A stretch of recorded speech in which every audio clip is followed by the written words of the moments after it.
Hello, and welcome to Believe in Serverless Podcast, Season 1, Episode 5. I'm Danielle Heberling, and this is my co-host, Benjamin Pyle. Good morning, good afternoon, wherever you are. Do you prefer to go by Ben or Benjamin? So, I'm asking you you know this what? now. What's so at home and to my mother and whatnot, it's Benjamin, and most everybody else it's Ben because programmers are lazy. And my name is also misspelled, and so nobody ever spells it correctly. So it's just easier to you can't misspell Ben. I guess you could, but you could it could be BIN. But yeah, it doesn't matter. I answer to either among a host of other names that probably aren't suitable for this podcast. Cool. Glad we covered that. Awesome. So this is going to be the podcast where we covered everything that happened last week. So from August 12th to August 18th. Let's jump in.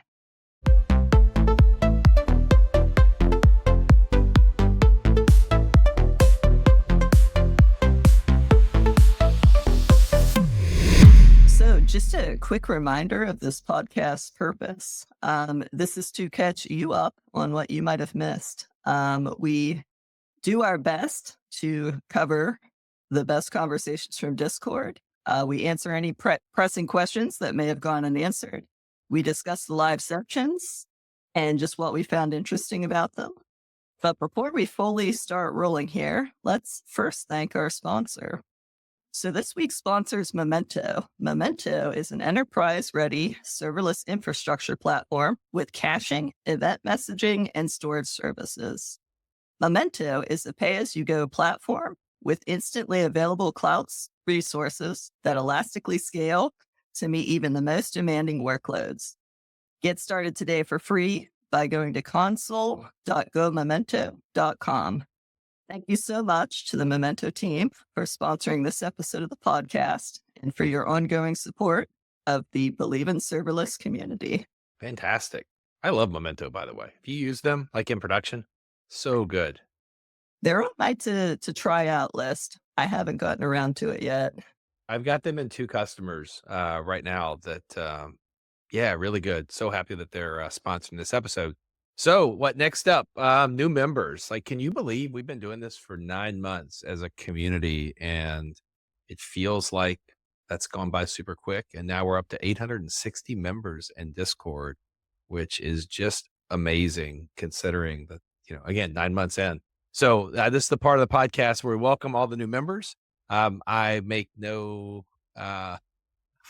advances that I'm going to pronounce all these correctly. So I apologize in advance if I get something wrong. Feel free to send me like audio of the phonetic pronunciation if I got it wrong somewhere. So first up, we had 14 new members in the past week. So we have Boxcar Sawant, Evo Nave, EVOH, Nathan Lee, which I'm pretty sure I got that one right. Shrill Light, Matt Small, Marmoto, which I think I got that one. Subrish, Max, Alonzo, Redbone 3, BA. Oh, this one's Diede, Diede. I'm not sure on that one, but Mr. Mocha, I love that one actually. So I'm a big fan of the Mocha. And then Brian Chasko. And that's our 14 this week. So cool. Thank you so much for contributing to the community. Get plugged in. There's so many different channels and chats and all kinds of good conversation. And if you'd like to weigh in on the Scrum versus Kanban discussion in the general thread, that would be awesome too. Even though it's nothing to do with serverless, but it kind of does. So anyway, that's it for new members. Where are we going next, Danielle? Yeah, so let's get into community highlights. This is where we cover some of the cool conversations that have happened this week. So let's start with Marco S. I believe he's a community builder. Correct me if not. Oh, I think so. He actually open sourced a Lambda live debugger, which looks super cool. Yeah, I haven't been out there. I was going to pull it up just to do it live and take a look. It seems pretty cool. So similar functionality, right, to serverless framework and SST, which also has got support for CDK among some other things. So have you looked at it much or thought about how to put it in your workflow? I was poking around at the code. I haven't pulled it down and tried it yet, but I am a CDK user at work. Okay. And one caveat to this is Lambda's written in TypeScript or JavaScript. So I Okay. don't know if that covers you, Ben.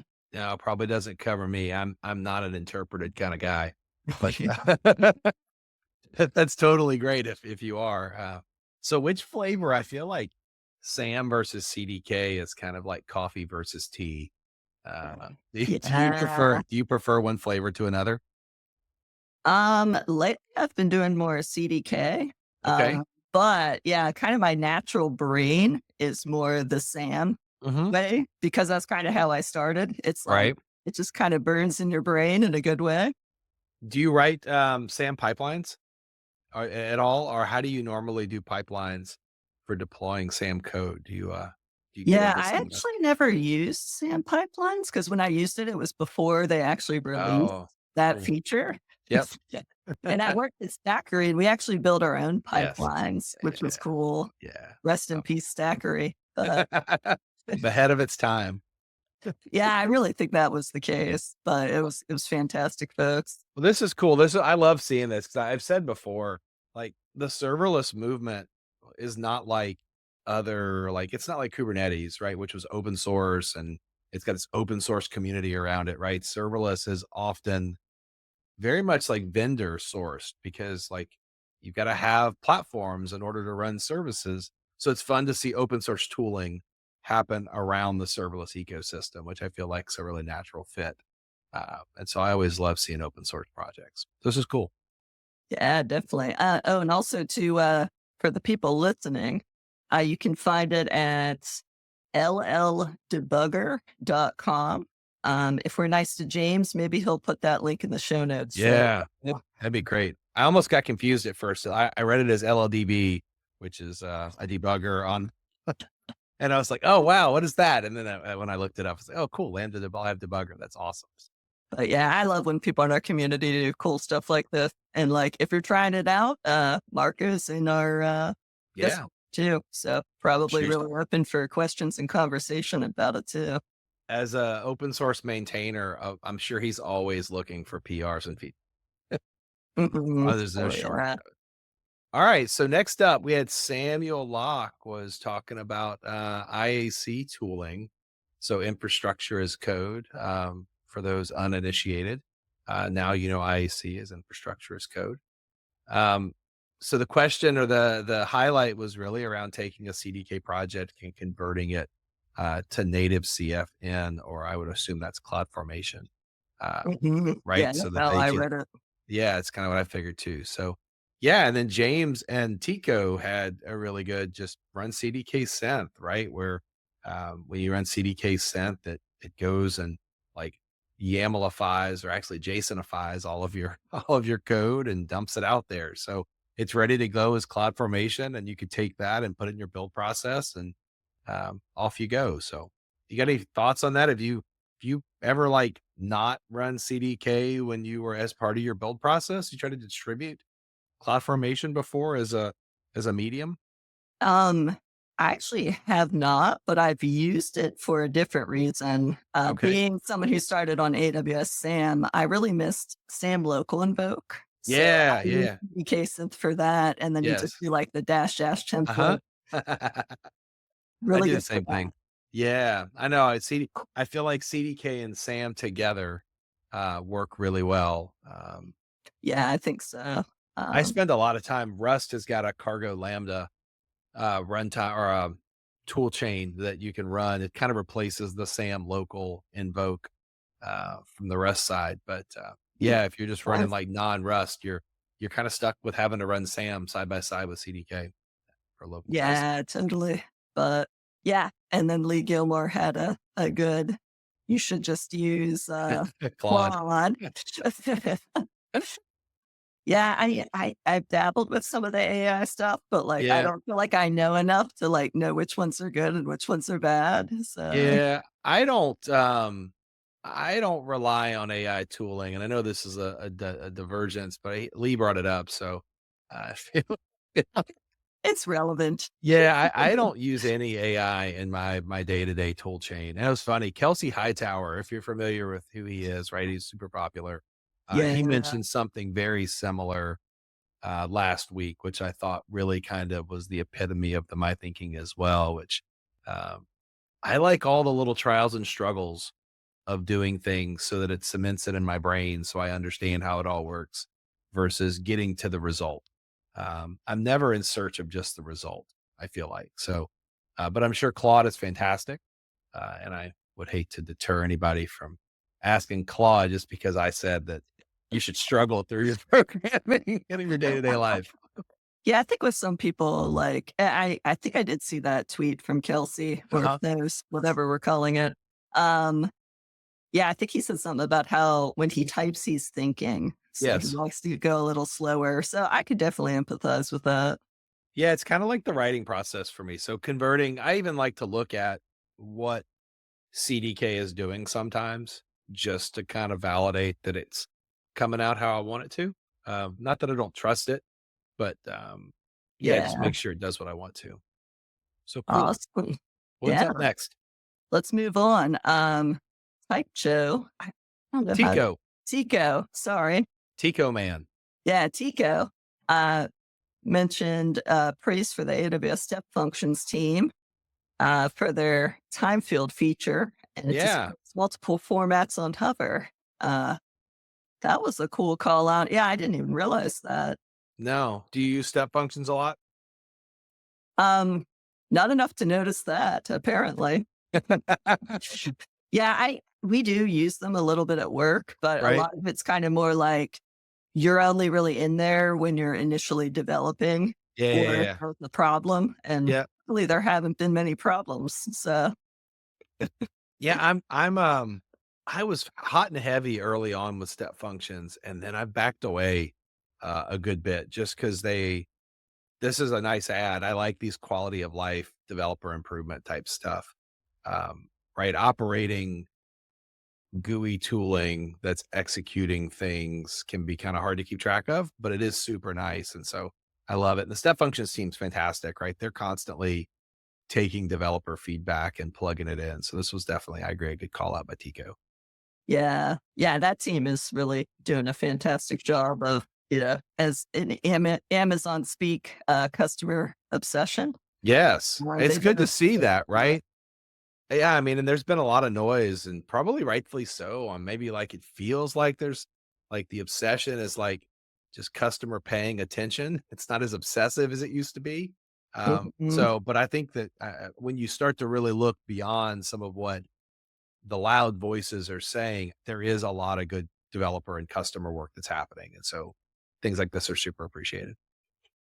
Awesome. So that was community highlights, which Yeah. we're on to unanswered questions. This one's awesome because they're very few, like literally one unanswered question that that we found this week, which is super cool. Like that's one of the things I like about our community. I think I mentioned it at one point. It's like having my text, my WhatsApp, my Twitter, my LinkedIn, like all in one All in one place. place. Yeah. Yeah, like you can get pretty much anything. And it's not just like if you're just listening for the first time and you're like, what does this believe in serverless stuff? Like, I don't know that I even do serverless. Well, if you just want to like talk about like shipping value, the community is constantly just talking about shipping value. So you find all kinds of really cool things in people.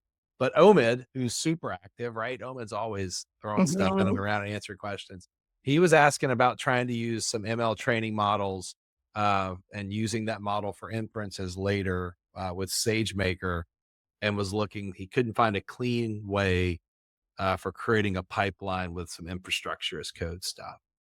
He finds all of it via SDK, and he's asking if he's missing something and resources out there. I'm like not an expert at SageMaker. I took calculus and linear algebra in college. I like never used it, and so like Yeah. anything, like it just I should have paid more. I didn't realize that statistics was going to be so important in 1999. Like I really didn't. Yeah.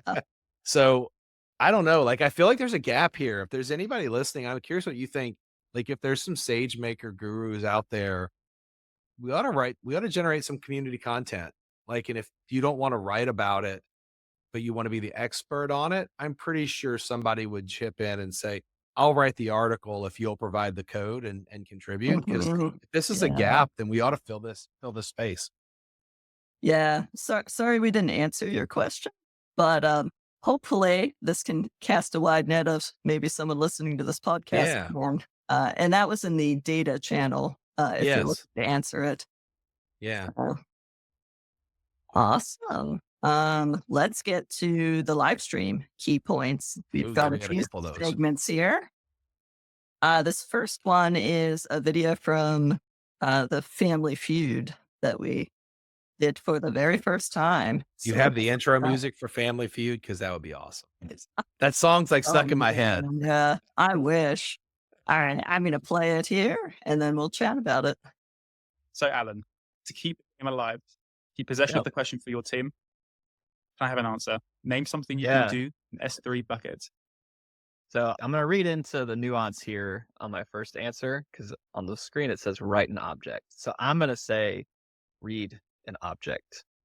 Good answer. Good answer. Good answer. Our survey says Aw. What could number one be?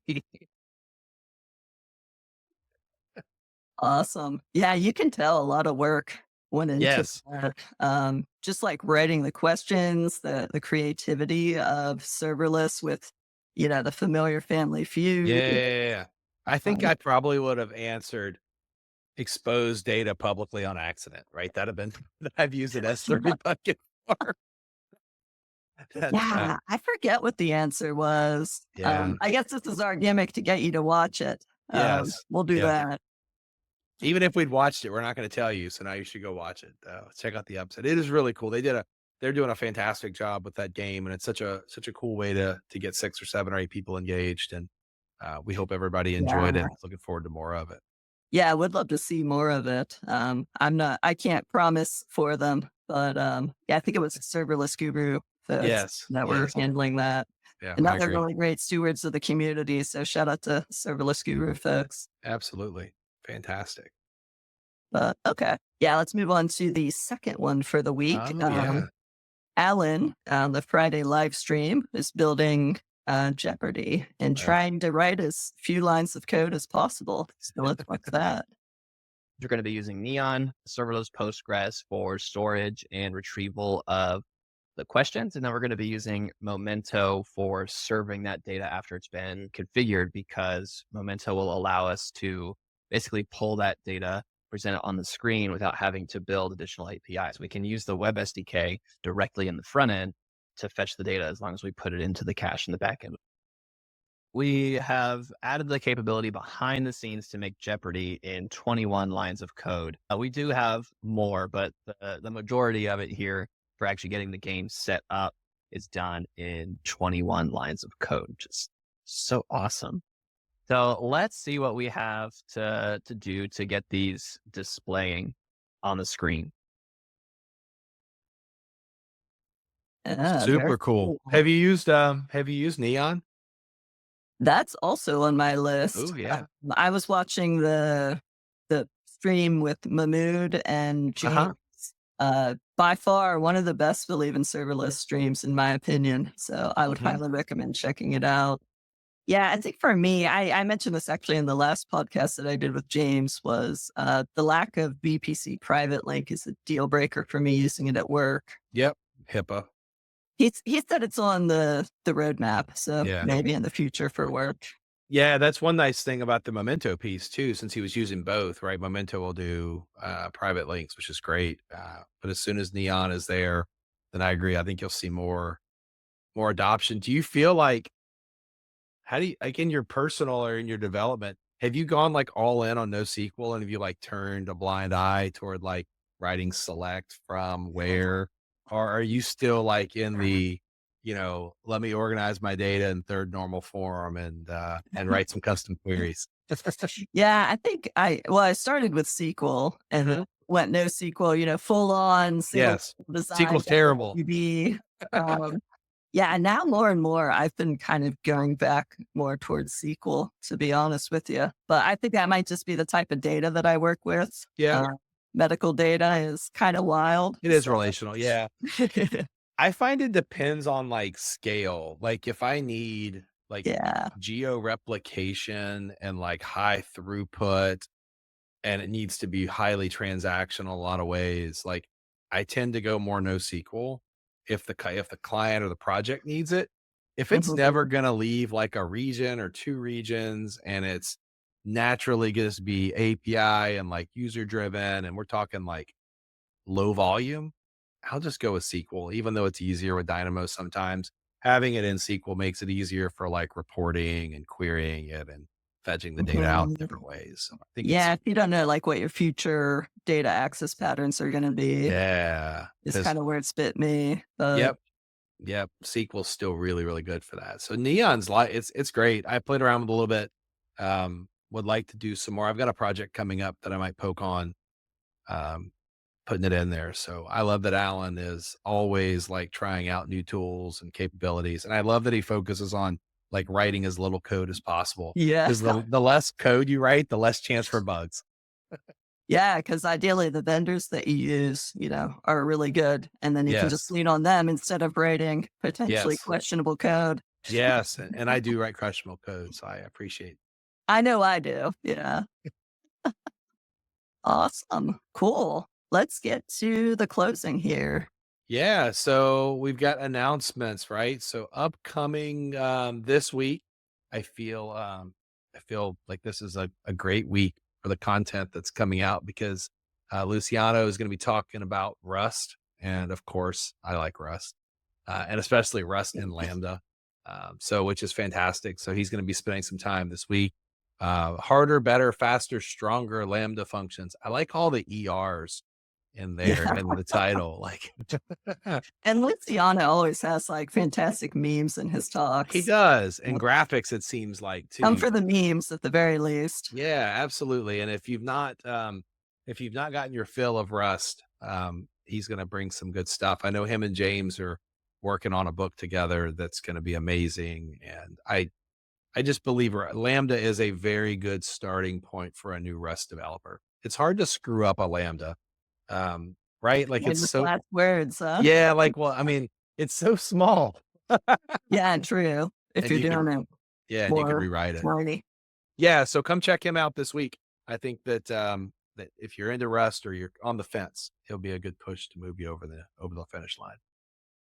So that'll be August 20th. On August 22nd, we have Cliff Crossland Mhm. chatting about serverless speed. So Rust versus Go, Java and Python, and AWS Lambda functions.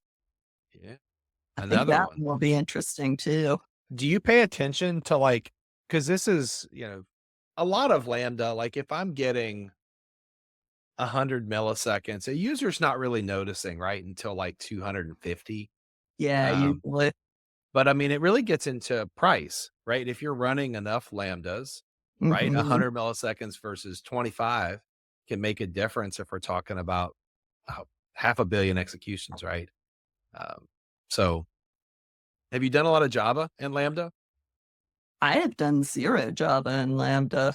Yeah. Yeah. It's, Yeah, lots of tooling for it now from what I've seen. So yeah, it'd be cool. So it looks like he's going to talk about Lambda functions and full text searching over insanely large volumes of data. I love insanely large volumes of data. That's going to be awesome. Then it's going to be really good to watch. So yeah, excited. hopefully we can break some myths, that like Lambda is just for small projects. Like this Yeah. kind of seems like it might buck that trend. I always love seeing things about Lambda being used for huge data I lakes. feel like you just hit the nail on the head for like a new series. I feel like Andres and Maybe. Alan could be like the serverless Mythbusters. Yeah, That'd be potentially. a really good show. I would tune into that. Yeah, totally would be. All Awesome. right. Well, cool. So we've got what call to action this week. So everyone that's out there joining up, like participate in channels. We'd love to see you, hear from. There's so many good conversations that are happening that every week, as you can kind of see, just the fact that we've got a podcast dedicated toward replaying the week and catching you up. There's so much that's going on. bring your friends. Again, like I've said it a whole bunch. If you're even not even in serverless, or you're kind of on the fence about serverless, or you're like, I'm not smart enough to be in serverless, or haven't done enough in production, come anyway, come check it out. Like, I mean, there's no bar to entry. There's, people that have been doing it since 2014, and there's people that started doing it like this year. So there's or a whole just the range. lurkers, they just Yeah. want to see if it might be the right thing for them. Everyone's welcome. So. Yep. And if you've got ideas, you'd love to see new themes like Alan and Andres and a Mythbusters. If I say it 3 times, it'll happen. So, we'd love to hear your feedback. Yeah, definitely. And our website is believeinserverless.com. If you're finding us on Spotify or Apple Podcasts or YouTube, if you get a serverless or believeinserverless.com, there's a Discord link invite. Yeah. It is usually up to date. Sometimes it expires. Ideally, it works, and then you can join. If not, Ben and I are available. Benjamin and I. You're totally fine. are Any of us, right? for DMs. We're happy to make one for you. Yep. We want to get more folks in here and get more perspectives and just grow together. So. Yep, absolutely. So we are super thankful that you're here. Thanks you for listening in, and much appreciated. Awesome. Thanks for joining us, and we will see you next week.